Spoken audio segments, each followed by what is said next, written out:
Bonjour et bienvenue pour ces nouvelles news de la paracha de la semaine, parachat Pinchas pour Torah Box.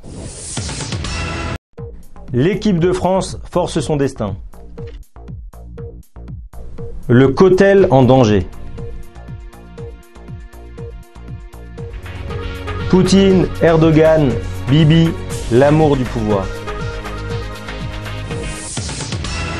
Alors Baruch Hashem, aucun d'entre nous n'a vu en direct le succès de l'équipe de France, mais tout le monde a su finalement que à la Seuda Shlichit, Mbappé et ses petits copains ont croqué littéralement l'Argentine. Alors, évidemment, c'est comme toujours un mouvement de foule, beaucoup de joie en France et l'occasion permanente d'honorer la diversité et la pluralité en France. En tout cas, quoi qu'il en soit, le rapport avec notre paracha est très clair. Parachat Pinchas, c'est la paracha par excellence de l'idée qu'un homme peut prendre son destin en main.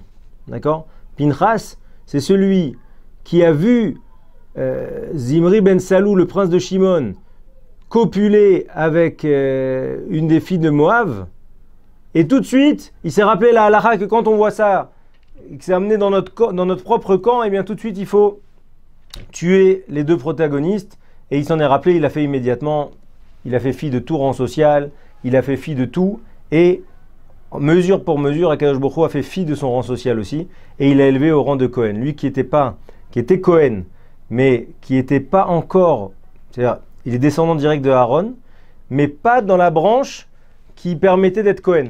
Parce que c'est à partir du moment où Dieu va dire, ben voilà, à partir de maintenant tes enfants seront Kohanim, et bien lui, il ne faisait pas partie directement de cette descendance.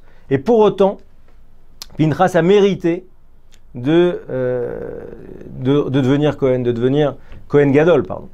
Et fondamentalement, ce message est très fort. Exactement comme les filles de Tselophrad, qui elles-mêmes ont été voir Moshe, avec évidemment tout le stress, l'angoisse, d'aller voir Moshe Rabbeinu en lui disant « Attends, c'est pas possible. Nous, on est 5 filles, notre père, Tselophrad, il n'a pas eu de garçon, on veut un morceau de l'héritage, il n'y a pas de raison que son nom soit éteint. » Et tout le monde connaît l'histoire, Hachem a dit, effectivement, elles ont bien parlé, Ken Dovrot, notre Tselophrad. Alors, c'est incroyable. Moshe s'est pas souvenu de cette halakha? Non.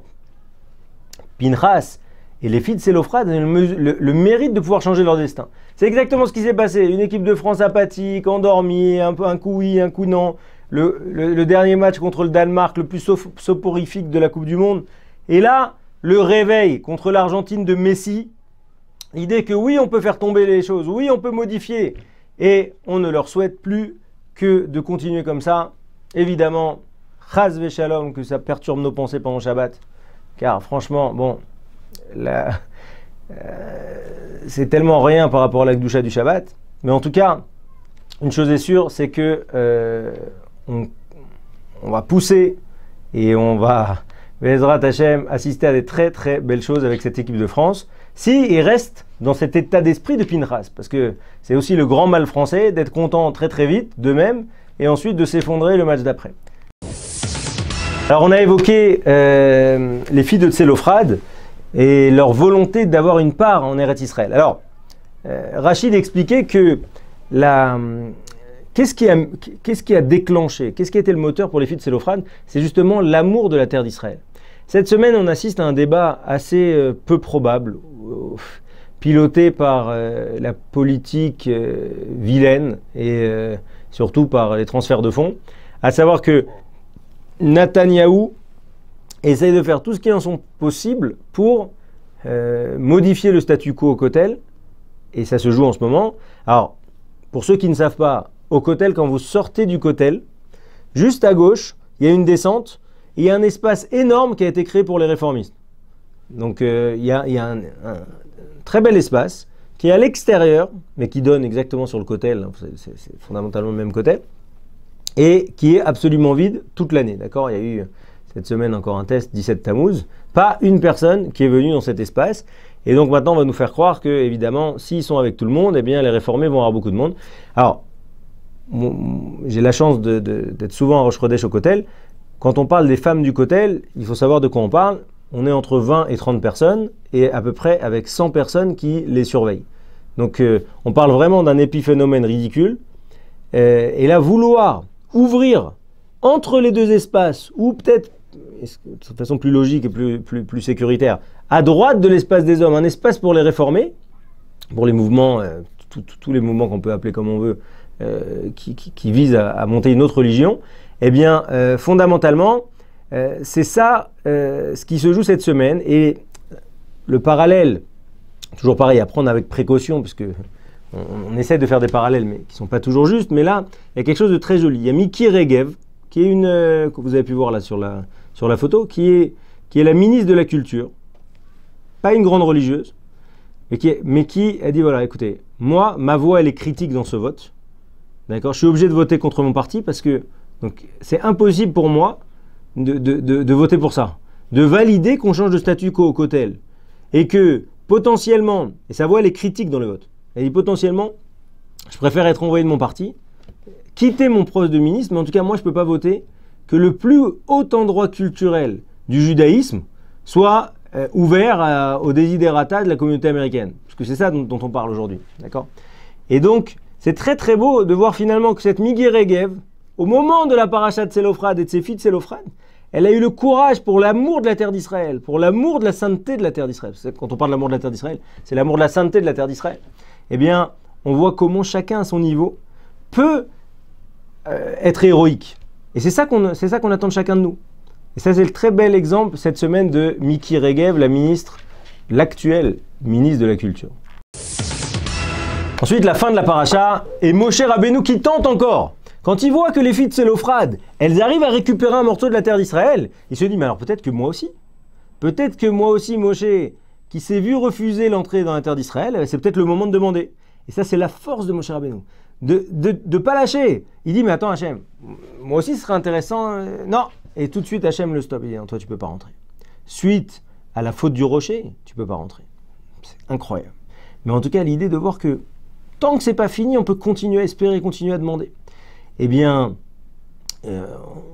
tout de suite après Hachem, Moshe lui dit dans sa grandeur, ok, je vais pas rentrer, mais il faut bien un chef. Il leur faut bien quelqu'un pour les guider.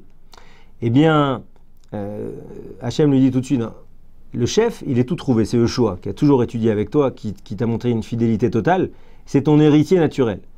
Et là, on voit comment Moshe accepte ça, et plus que ça, il le bénit des deux mains, il invite tout le monde pour lui donner une crédibilité, et montrer que c'est lui que fondamentalement, ça sera lui qui va piloter maintenant Am Israël.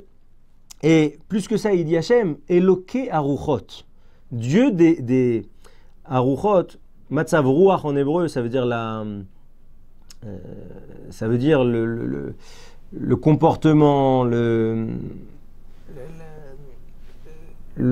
tempérament de chacun. Il dit Eloke Aruchot, il dit Rashi, trouve quelqu'un Hachem qui sait s'adapter et comprendre la profondeur de chacun. Qui sait comprendre quand quelqu'un est énervé, quand quelqu'un est timide, c'est ça qu'on attend d'un chef. Et c'est ça que Moshe Rabbeinu demandait à Hachem. Et là, évidemment, quand on voit à quel point Moshe Rabbeinu a tout de suite rentré s'est tout de suite abandonné pour laisser de la place à Yoshua, on voit à quel point on peut mettre en face tout ce qui s'est passé cette année dans l'année politique. Poutine, réélu, encore accroché au pouvoir depuis plus de 10 ans, 15 ans en réalité. Erdogan, qui a modifié complètement la constitution, qui a appuyé, qui a écrasé les contestations, etc. pour rester au pouvoir. On voit comment Bibi, lui-même, il annonce encore qu'il sera là encore 10 ans, et à quel point finalement, il n'a aucun désir de former des jeunes pour essayer de les faire monter. Parce que ce qui est intéressant pour lui, c'est que, c'est peut-être vrai, mais en tout cas, lui, il dit que je suis le mieux placé pour être au pouvoir, donc je dois le garder. Peut-être que tu es le mieux placé pour être au pouvoir, mais que tu dois commencer à former la suite. Voilà en gros à quel point ici on a la différence entre la Torah avec des dirigeants qui font les choses leshem shamaim et Loke Aruchot. Le plus important, c'est que le dirigeant il s'adapte aux gens, que le dirigeant il permette aux gens de s'épanouir, de grandir, de se rapprocher avec Akadosh Baruch Hu. Voilà, c'est tout ce qu'on souhaite, que Bezrat Hashem on revienne très vite avec des très bonnes news pour le Kotel. Excellente news à tous et à très bientôt.